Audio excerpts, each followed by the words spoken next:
Welcome. Dr. Chooks explains academic research writings, entrepreneurship and innovations, cooperative business enterprises, creativity and marketing, and topical academic subjects. Listen as Dr. Chooks explains today's concepts. Okay, today let's talk about theories of entrepreneurship. Now, the functionality of an entrepreneur is based on some established theories. Scholars have highlighted some of these theories. The first is the economic theory of entrepreneurship. Number two is psychological theory of entrepreneurship. Number three is sociological theory of entrepreneurship. Let's start with the economic theory of entrepreneurship. The economic theory of entrepreneurship links economic conditions and incentives to a risk reward equation, guiding the decision to pursue a venture. It assumes that entrepreneurs organize resources such as labor, materials, assets to create great value, drive innovation, and introduce new changes. Of course, the entrepreneur in the balance of the means of production equation is an initiator, a risk taker, the one that mobilizes the other elements of the means of production into a productive output. Now, what are the features of economic theory of entrepreneurship? Number one, entrepreneurship and economic growth take place when the economic conditions are favorable.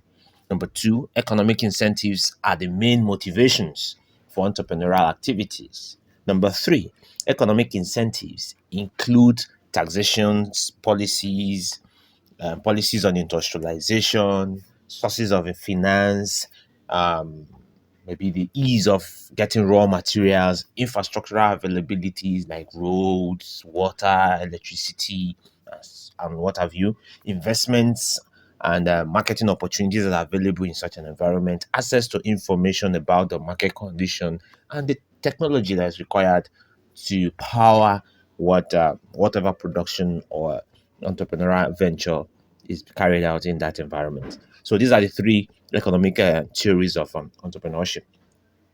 Now, economic factors that encourage or discourage entrepreneurship include one, taxation policy, two, industrial policy, three, the ease with which you get raw materials or the availability of raw materials.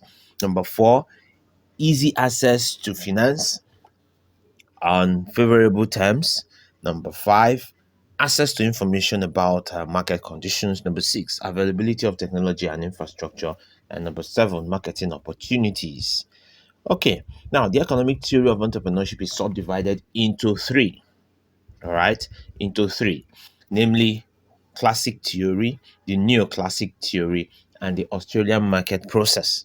Let's explain them briefly so that you can get what they mean. The classic theory is shaped by, remember, the industrial revolution that happened in Britain in the mid 19 in the mid 1700s and the 1800s. Okay, in between, the industrial revolution took place in Britain at that time, and at that time the greatest emphasis was free market trade and specialization, highlighting the entrepreneur's role in production and distribution in a competitive market. All right, so critics argued that classical theorists overlooked the dynamic changes brought about by entrepreneurs during the industrial age. Now, the second one, which is the neoclassical theory model developed in response to the classical theory. Now, what does it really say? It views economic phenomena as pure exchange within a closed system, focusing on participants, occurrences, and the impact of exchange. It emphasizes the role of diminishing marginal utility in fostering entrepreneurship.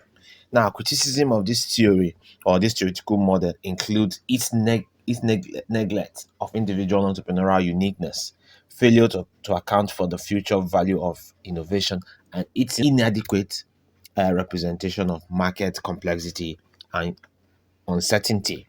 Additionally, it is criticized for ignoring the role of innovation, the impossibility of tracking all inputs and outputs. It views that entrepreneurial activities disrupts economic order. Now, let's talk about the Austrian market process, AMP.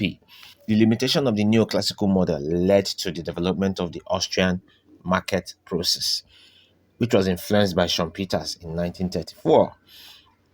It was focused on human actions within a knowledgeable economy.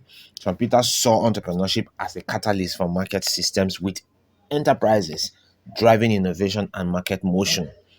The economic school of entrepreneurship examines the relationship between economic conditions and incentives to evaluate the risk reward equation for potential ventures, viewing entrepreneurs as merchants, adventurers, and employers. It highlights that the economic school of entrepreneurship highlights economic factors such as taxation, exchange rates that influence on entrepreneurial growth or decline, and is divided into three. We've mentioned the three before. We said it's the classical, the neoclassical, and the Austrian models. Now let's go to the second theory of entrepreneurship, which is the psychological theory of entrepreneurship. The psychological theory of entrepreneurship focuses on the traits, the motives, and the personalities as key factors driving entrepreneurial spirit. It emphasizes personal characteristics such as the personality traits, the need for achievement, which is found in individuals, and the locus of control, which are linked to entrepreneurial inclinations. Now, the theory suggests that entrepreneurs possesses unique values and attitude towards work and life, with psychological attributes distinguishing successful entrepreneurs from the others. All right. Now, what the psychological theories are: personality trait, need for achievement, locus of control, psychodynamic models, and the fifth is risk taking propensity. Now, the personality trait. The personality trait theory defines personality trait as stable qualities exhibited by individuals in most situations. These inborn traits, such as vision to see into the future, at least anticipate what the future brings, enthusiasm, optimism, flexibility, open mindedness, and versatility, naturally predisposes individuals, that is, the entrepreneurs, to entrepreneurship. That's what this particular theory is talking about. Now, the need for achievement model, what is it saying? The need for achievement theory proposed by Mark Calland asserts that humans are driven by a desire to succeed, accomplish, and excel. So, entrepreneurs in particular are motivated by the need for personal achievement and fulfillment. Now, what is the criticism or observation of this particular model? The theory has been criticized as a result of the following: one, the theory is contradictory and has limited evidence. Number two, it has no direction for causality. Number three, the theory is more applicable to the Western culture where personal achievement is more appreciated as compared to other cultures in other climes. Number four, it is limited only to business people while other people also show that behavior. So these are the criticism of this particular model under the psychological theory of entrepreneurship. Now, locus of control. Locus of control, introduced by Julian Rota in 1950s, refers to an individual's perception of causes behind events in their lives. So, how does an individual perceive, or what is the perception of an individual of causes behind the events in their life? It distinguishes between internal control orientation, where outcomes are believed to depend on personal action, and external control orientation, where outcomes are seen as influenced by external factors. Entrepreneurial success is viewed as a combination of personal abilities and external support, with the theory suggesting that an individual's belief in controlling their destiny can be either internal or external. So we have internal locus of control as well as external locus of control. What do they just mean? Internal locus of control. In this particular instance, individuals with an internal locus of control believe that they are able to control life events, while external locus of control, individuals with an external locus of control believe that life's events are the result of external factors such as chance, luck, or fate. Now, this particular model under the psychological theory of entrepreneurship is criticized.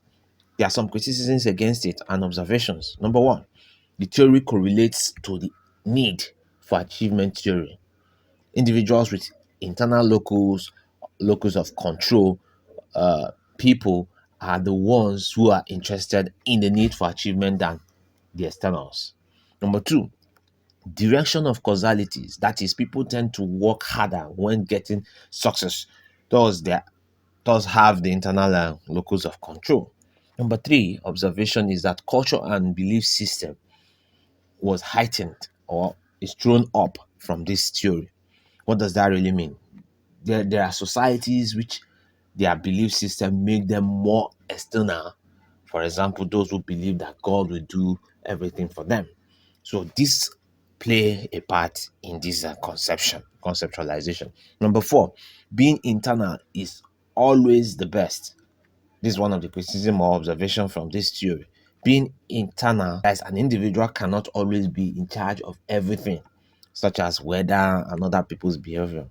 And the fifth observation or criticism is that locus of control has negative influence on entrepreneurial inclination.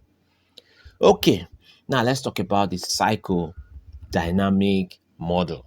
This model was propounded by Keats de Vries. The model is concerned with how people tend to be self employed and become successful because of their troubled childhood.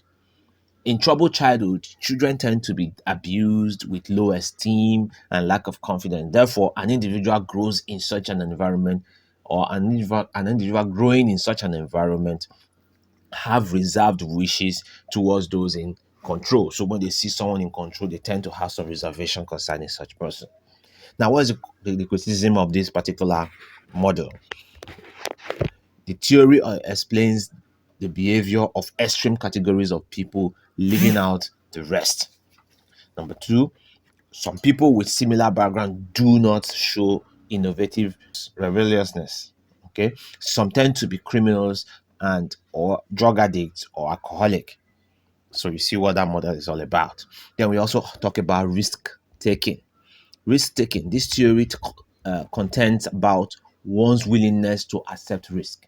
People who are more likely to accept risk and take chances are more likely of being self-employed than those who do not take risk. All right. Now, what is the criticism of this particular model? People tend to say that they take the profit and pass the risk to someone else. That's a criticism or an observation. Another criticism or observation is that people who take risk normally take a calculated risk and do not gamble. Number three, people who are successful in business are moderate risk takers. Number four, risk is not only a financial loss, but also image loss or loss of relationship with other people in the society. So that can account for losses too. Now, the last theory we'll be talking about today is the sociological theory of entrepreneurship. The theory, the sociological theory, is the third of the major entrepreneurship theory of discourse. Today, sociological enterprises focuses on the social context. All right. Authors have identified four social contexts that relate to entrepreneurial opportunities. The first is social networks. The second is life course stage. The third is the ethnic identification. And the fourth is the population ecology. Now let's take them one by one, take up their brief explanation as we round up. Okay, the social network. What does it say? The social network focuses on building trustworthy social relationship, emphasizing that entrepreneurs should avoid exploiting others for success. So you see it. That is what the social network is focusing on. Then the social core stage involves analyzing an individual's life experiences, which shapes their thought and action, motivating them to pursue meaningful entrepreneurial ventures. That's the life core stage. And then in summary, the ethnic identification talks about highlighting how one's sociological background can act as a push factor towards entrepreneurship. And then the fourth, which is the population ecology. The population ecology emphasizes the role of environmental factors such as politics, legislations, customers, employees, and competition in determining the survival and success of a new venture. Now, the sociological theory of entrepreneurship views social culture as a key driver, with entrepreneurs fulfilling societal role expectation shaped by religious beliefs, taboos, and customs. Now, key sociological models supported by empirical evidence include the inheritance of enterprise culture across generations, social marginalities, and the influence of ethnicity. Now, social theory of entrepreneurship has some assumptions. Let's highlight some of them. The first is that entrepreneurship is likely to get a boost in a particular social culture. The second is that society's values, religious beliefs, customs, taboos influence the behavior of people in a society. Of course, we understand this. Number three, the entrepreneur is a role performer according to the role expectations by the society. All right, that's about it as concerning theories of entrepreneurship today. All right, um, thank you for listening. As I look forward to seeing you in my next session. Hey, have you seen my other videos? Do well to check it out. Thank you.